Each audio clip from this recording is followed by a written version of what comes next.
A reading from the Gospel of Mark, chapter 8, verses 27 through 38. Jesus went on with his disciples to the villages of Caesarea Philippi, and on the way he asked his disciples, "Who do people say that I am?" And they answered him, "John the Baptist, others Elijah, and still others one of the prophets." He asks them, "But who do you say that I am?" Peter answered him, "You are the Messiah." And he sternly ordered them not to tell anyone. Then he began to teach them that the Son of Man must undergo great suffering and be rejected by the elders, the chief priests, and the scribes, and be killed, and after 3 days rise again. He said all of this quite openly. And Peter took him aside and began to rebuke him. But turning and looking at his disciples, he rebuked Peter and said, "Get behind me, Satan, for you are setting your mind not on divine things, but on human things."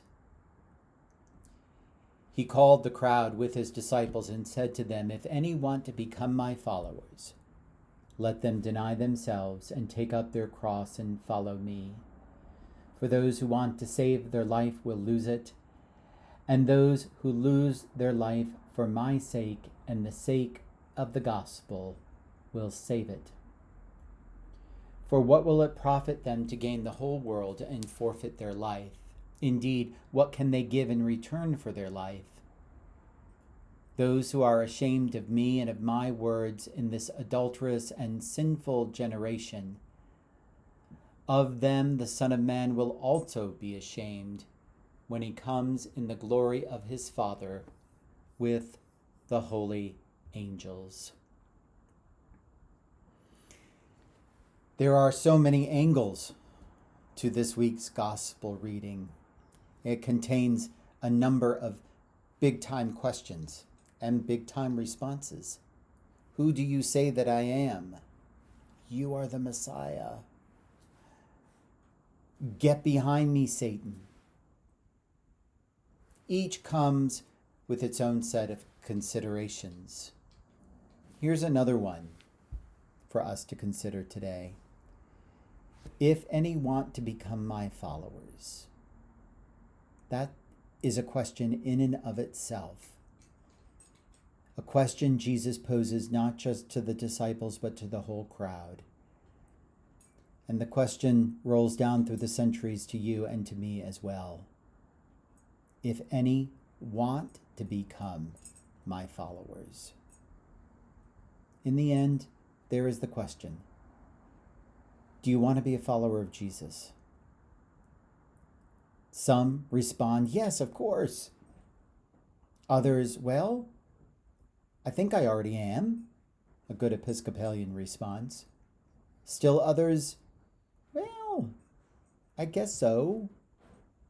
And some, I'm not so sure. Especially after Jesus describes what being a follower entails. For those who want to save their life will lose it. Here's the good news. Each and every day we are confronted with this question. It's not a one-time consideration. There's a great old hymn of the church, "New every morning is the love." Every moment we wake up, every day we wake up, the question is posed to us. Do you want to be my follower? We have more than one chance, you might say, to get it right. Here's more good news. The decision to follow or not doesn't change God. No matter how we respond, God is still God. God is still working God's purpose out. God is still out to save. And maybe, just maybe, when he comes with the holy angels, God, even then, God will ask the question one more time.